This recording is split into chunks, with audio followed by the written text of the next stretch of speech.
आपका स्वागत है स्मॉल स्टडी पॉइंट में।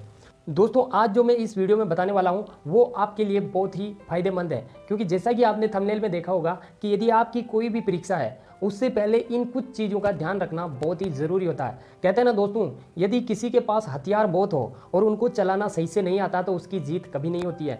अगर आपने बहुत कुछ पढ़ा है, आपको बहुत कुछ याद है, फिर भी अगर आपको लिखना सही नहीं आता और कुछ चीज़ें मेंटेन करना नहीं आता तो आपका पेपर बिगड़ जाएगा और आपका पेपर सही नहीं होगा। दोस्तों, इस वीडियो में मैं वो चीज़ें बताने वाला हूँ जिनको विशेषकर आपको एग्ज़ाम में ध्यान में रखना है। दोस्तों, पहली बात ये कि आपको जैसे ही एग्ज़ाम पेपर दिया जाता है कि पहले ही आप अपनी जो नॉर्मल इन्फॉर्मेशन होती है, जैसे नाम, रोल नंबर या जो डिटेल भरनी होती है वो पहले भर ले। उनके लिए आपको 10 मिनट 5 मिनट पहले ही पेपर दे दिया जाता है। अगर वो कंप्लीट हो जाती है उसके बाद आपको सबसे पहले प्रश्न पेपर खोलना है, किस प्रकार से प्रश्न पेपर करना है उसके बारे में पूरी जानकारी मैं यहाँ पर आपको पेपर में बताने वाला हूँ। चलो दोस्तों, पेपर खोल के देखते हैं कि उसमें किस तरह से आपको लिखना है। तो दोस्तों, हम यहाँ पर देख लेते हैं कि हमको पेपर में करने के लिए कौन कौन सी चीज़ें ध्यान में रखनी है। पहली चीज़ तो दोस्तों कि आपको एक पेंसिल ले जानी है, एक रबर, एक स्केल और पेन। यानी पेन आप 2 लेकर जाइए, क्योंकि एक पेन हो सकता है कि आपकी किस्मत खराब हो और पेन रुक जाए तो आपका पेपर गलत हो जाएगा या फिर आपका पेपर छूट जाएगा। तो दोस्तों, आपका इस तरह से पेपर आएगा। मैंने एक कॉपी का पेज लिया है। आपको वहाँ पर आंसर लिखने के लिए एक बड़ी सी शीट दी जाएगी जो कि इधर से लंबी ज़्यादा होगी और उसकी चौड़ाई कम होगी। दोस्तों, आधा जो उसका पहले ही पृष्ठ का जो आधा पार्ट होगा उसके अंदर आपको लिखा हुआ मिलेगा ही जनरल इन्फॉर्मेशन, जिसमें आप अपना नाम भरोगे, रोल नंबर लिखोगे, कक्षा लिखोगे और किस सब्जेक्ट का है, वो सारी चीज़ें लिखोगे जो आप अच्छे से इन्फॉर्मेशन डाल दोगे। इसके बाद आपको किस तरह से प्रश्न पत्र को हल करना है वो चीज़ें थोड़ी सी ध्यान में रखनी है, जो कि इस तरह से उसके नीचे जस्ट नीचे आपको प्रश्न पत्र यानी करना शुरू करना है। जैसे ये वाला ऐसा पेपर होगा तो आपको यहाँ पर अगर लाइनिंग नहीं मिलती है तो आप स्केल के माध्यम से ऐसे लाइनिंग उस पर ड्रॉ कर सकते हो। ठीक है, इस तरह से आप लाइनिंग खींच दोगे, स्केल के माध्यम से अच्छी से लाइन खींचना।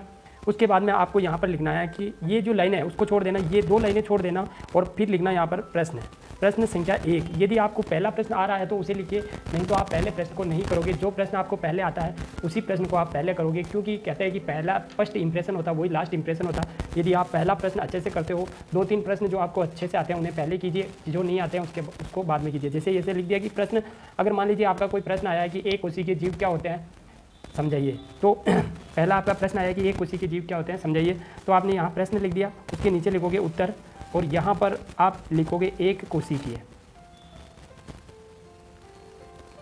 यानी जिसके बारे में आप लिख रहे हो उसकी हेडिंग लिखोगे पहले और उसके बाद में, जैसे बहुत सारे होते हैं ऐसे हेडिंग नहीं लगाते, वो डायरेक्टली लिखना शुरू कर देते हैं एक कोशिकीय जीव क्या होते हैं। ठीक है, उसके बाद में आपको एक कोशिकीय जीव के बारे में पूरी समझाओगे। ऐसा पूरा ये लाइन पूरी लिखने के बाद दूसरी जो लाइन है उसको यहाँ से शुरू करोगे, न कि यहाँ से नहीं शुरू करोगे, यहाँ से शुरू करोगे। उसके बाद में जो तीसरी लाइन है ये दूसरी लिखने के बाद तीसरी लाइन को यहाँ से ड्रॉ करोगे। अगर मान लीजिए तीसरी लाइन में आपका प्रश्न यहाँ पर कंप्लीट हो जाता है उत्तर, तो ये लाइन यूँ छोड़ दोगे और उसके बाद भी ये एक लाइन और छोड़ के फिर आप यहाँ पर लगाओगे प्रश्न संख्या 2, प्रश्न नंबर 2, यानी ये दूसरा आता है तो दूसरा नहीं तो अगला प्रश्न लगाओगे। ठीक है, इस तरह से ये एक कोशिकीय जो आपने लिखा है ये हेडिंग लिखी है, इसके नीचे यानी लाइनिंग ड्रॉ कर देना, जिसकी वजह से आपका जो आंसर है वो अच्छे से दिखेगा और उसका नंबर भी आपको अच्छे से मिलेगा।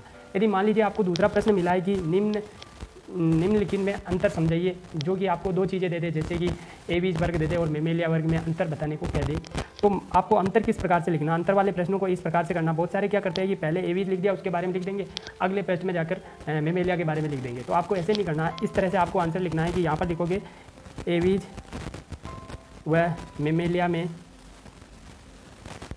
वर्ग में निम्न अंतर हैं, जैसे यहाँ पर लिख दिया आपने अंतर हैं। इसके बाद ये वाला सिंबल लगाकर आप यहाँ पर एक सारणी ड्रॉ करोगे। ठीक है, स्केल के माध्यम से अच्छे से सारणी ड्रॉ करोगे। उसके सारणी में यहाँ पर अच्छे से अलग दूर लिखोगे, अच्छे शब्दों में लिखोगे। यहाँ पर लिखोगे एवीज और यहाँ पे लिखोगे मेमेलिया। इस तरह से आप अच्छे से लिखोगे तो आपको बढ़िया नंबर मिलेगा। और पॉइंट लगा कर लिखोगे, लाइनिंग छोड़ के पॉइंट लगा के लिखोगे। ठीक है दोस्तों, ये तो हो गया तरीका कि किस प्रकार से आपको प्रश्न पत्र करना है। अगर मान लीजिए आपको कोई आधा प्रश्न आ रहा है और पूरा प्रश्न नहीं आ रहा है तो उस प्रश्न को आप थोड़ा सा लिखकर छोड़ दोगे, जिसके बाद आपको जब पेपर हल हो गया हो पूरा और वही प्रश्न बचा हुआ हो कि आधा सा प्रश्न मेरे को नहीं आ रहा, हो सकता है कि दूसरे से पूछ लो, तो आप वहाँ पर बिना शर्म के इधर उधर से आस पास से पूछ सकते हो। क्योंकि लास्ट वाला जो टाइम होता है, जैसे 10 मिनट बच रहे हैं पेपर लेने का, उस वक्त आप किसी से पूछ लेते हो तो वहाँ पर कुछ टीचर जो होते हैं ना वो भी कुछ नहीं बोलते, क्योंकि 5-10 मिनट रह जाते हैं तो उनको लगता है कि बच्चों को थोड़ा बहुत इधर उधर से देखने में ज़्यादा शोर शराबा नहीं करते हैं और थोड़ा देख लेते हैं। अगर कोई बच्चे जो होते हैं ना वो पूछते नहीं है इधर उधर से, बाद में घर पर आने के बाद पछताते हैं कि यार थोड़ा सा ये किसी से मैं पूछ लेता तो मेरा ये प्रश्न पत्र सही हो जाता। मैं ये नहीं कह रहा कि आपको वहाँ पर जाकर चीटिंग करनी है। चीटिंग तो आपको करनी ही नहीं है। जो चीज़ें आपको आ रही है दिमाग में पहले वही लिखनी है। उसके बाद में अगर आपका जैसे पेपर हो गया है उसके बाद में आपको लिखना है तो थोड़ा बहुत इधर उधर से देख सकते हो, बाकी आपको चीटिंग नहीं करनी है, आपको अच्छे से पेपर देना है। और कुछ चीज़ें हैं जिनको आपको ध्यान में रखनी है, हम वो आगे देखते हैं। ठीक है दोस्तों, यहाँ तक हमने ये तो देख लिया किस प्रकार से हमें लिखना है, किस प्रकार से हमें हैंड राइटिंग को जमाना है। परंतु इसके बाद भी दोस्तों ये चीज़ का ख्याल जरूर रहना चाहिए। आप कोई भी एग्ज़ाम दे रहे हैं, राइटिंग पेपर दे रहे हैं, तो आपको पहली चीज़ तो ये ध्यान रखनी है कि आपको फर्स्ट में जाते ही इधर उधर से देखने का मौका भी मिलता है तो भी किसी से मत देखना, क्योंकि सबसे पहले आपको ये काम करना है कि आपको जो कुछ भी आता है, कोई भी प्रश्न आता है पहले उसी प्रश्न को करो और उस प्रश्न का पूरा आंसर लिखो। अगर आप पहले ही टीपने में या फिर इधर उधर देखने में अपना दिमाग लगा लिए हो तो फिर आपको जो आता है वो भी आप भूल जाओगे और वहाँ पर आपका पेपर खराब हो जाएगा। दूसरी बात, यदि आप जिस प्रश्न को कर रहे हैं वो प्रश्न आपको पूरा नहीं आता है और एक प्रश्न है जो आपको पूरा आता है, तो पहले उस प्रश्न को कीजिए जो आपको पूरा आता है, उसके बाद उस प्रश्न को कीजिए जो आपको आधा प्रश्न आता है। क्योंकि दोस्तों पहले जो कॉपी चेक करने वाला होता है वो पहले का इंप्रेशन देखता है कि बच्चा किस प्रकार से लिख रहा है। यदि आपने पहले ही प्रश्न में अच्छा लिख रखा तो वो अच्छे नंबर दे देगा और आगे भी अच्छे से कॉपी चेक करके नंबर अच्छे से दे देगा। परंतु दोस्तों यदि आपने पहले ही प्रश्न में अगर आपने गलती कर दी और गलत आंसर लिख दिया कि ये मेरे को जैसा भी आता है लिख देता हूँ, तो आपके डेफिनेटली पेपर खराब हो जाएगा।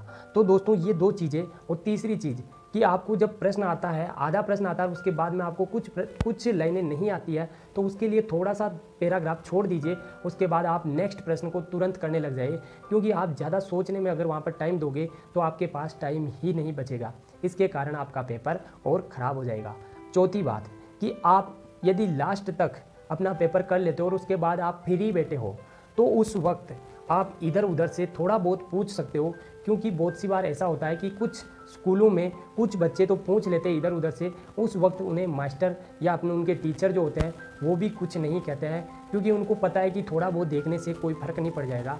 आप भी उन्हें पूछ लीजिए, क्योंकि शर्म के मारे रह जाते हैं कुछ दोस्त और बाद में आने के बाद सोचते हैं कि यार ये प्रश्न मैं थोड़ा से किसी से पूछ लेता तो ये मेरा प्रश्न सही हो जाता। परंतु दोस्तों मैं ये नहीं कह रहा हूँ कि आपको जाते ही ये प्रश्न पूछना है, नहीं, आपको ये काम तब करना है जब आपका पूरा पेपर आप कर लेते हो। उसके बाद दोस्तों ये कुछ छोटी छोटी बातें हैं जो आपको प्रश्न एग्ज़ाम में प्रश्न पत्र करते वक्त याद रखनी है। दोस्तों आपको इन बातों का ज़रूर ध्यान रखना है, डेफिनेटली आपका एग्ज़ाम पेपर सही होगा।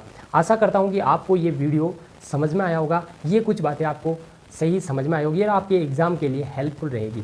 दोस्तों अगर वीडियो अच्छा लगा हो तो लाइक कीजिए और अपने ऐसे ही दोस्तों के साथ शेयर कीजिए जिनको भी इस वीडियो की ज़रूरत है, और हमारे चैनल पर नए हो तो चैनल को सब्सक्राइब कीजिए। थैंक यू दोस्तों।